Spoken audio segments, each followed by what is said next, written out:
সাব্বাস বেটা সাব্বাস। গাই যাও, দোয়া রইল।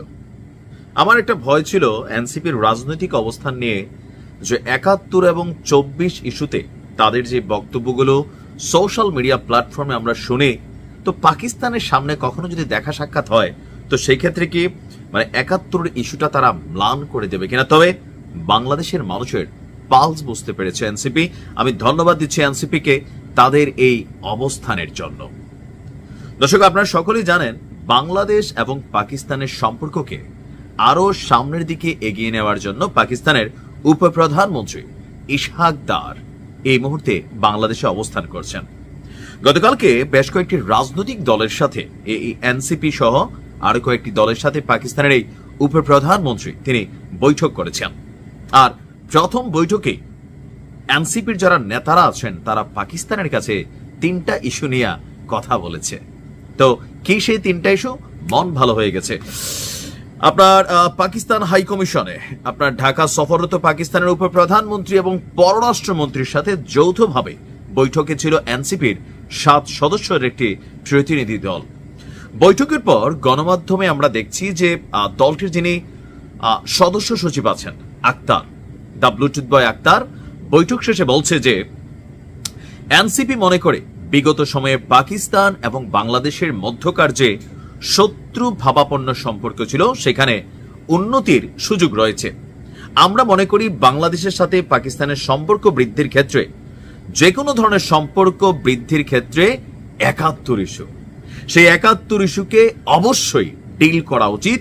আর আমরা সেই প্রসঙ্গ তাদের কাছে উত্থাপন করেছি। পাকিস্তানের সঙ্গে বাংলাদেশের ঐতিহাসিক ৩টি অমীমাংসিত বিষয় আছে যেগুলা এনসিপি উত্থাপন করেছে। বিষয়গুলো হচ্ছে ১৯৭১ সালে সেই গণহত্যার জন্য পাকিস্তানকে আনুষ্ঠানিকভাবে ক্ষমা চাইতে হবে। আটকে পড়া পাকিস্তানিদের, এই যে আমাদের বিহারি যে ক্যাম্প আছে সেখানে কিন্তু অনেক পাকিস্তানের নাগরিক এখনো রয়ে গেছে, তো আটকে পড়া সেই পাকিস্তানিদের প্রত্যাবর্তন করা এবং অবিভাজিত যে সম্পদগুলো আছে পাকিস্তানের কাছে সেখানে বাংলাদেশের ন্যায্য হিস্সাকে প্রদান করতে হবে। অমীমাংসিত এই ৩ ইস্যুই সম্পর্ককে এগিয়ে নেওয়ার ক্ষেত্রে মানে মূল বাধা। এখন পাকিস্তান যদি চায় এই বাধাকে অতিক্রম করে এই বিষয়গুলোকে সমাধান করে সামনের দিকে বাংলাদেশের সাথে সম্পর্ক এগিয়ে নিতে পারে। আর এ বিষয়ে পাকিস্তানের উপপ্রধানমন্ত্রী বা যিনি আসছেন আরেকজন পররাষ্ট্রমন্ত্রী, না জানি কি বাণিজ্য মন্ত্রী, যাই হোক, তো ওনাদের বক্তব্য কি ছিল বিশেষ করে উপপ্রধানমন্ত্রীর। তো আক্তার বলছে বিষয়টি পাকিস্তান বলছে যে তারা জানাবে। আবার এ বিষয়ে আমাদের দ্য ব্লুটুথ বয় কথা দিয়া যে খুব বেশি আলোচনায় থাকে নাসিরউদ্দিন পাটোয়ারি, তার বক্তব্য হচ্ছে আমরা তাদেরকে বলেছি ৭১ বিষয়টিকে সমাধান করা উচিত। তারা মানে ইশহাক দারের নেতৃত্বে যে পাকিস্তানি দল আসছে তারা বলছে তারা এটাতে প্রস্তুত। তবে আমরা গণমাধ্যমে পাকিস্তান প্রস্তুত এই কথাটা কিন্তু এখনো আমরা শুনি নাই বা মেক শিওর হই নাই, অথবা পাকিস্তানের গণমাধ্যমের বরাতেও এখন পর্যন্ত কিন্তু আমরা এই অবস্থানটা দেখি নাই পাকিস্তান কি বলছে। তবে আমাদের এনসিপি কি বলছে সেইটা আমরা দেখছি।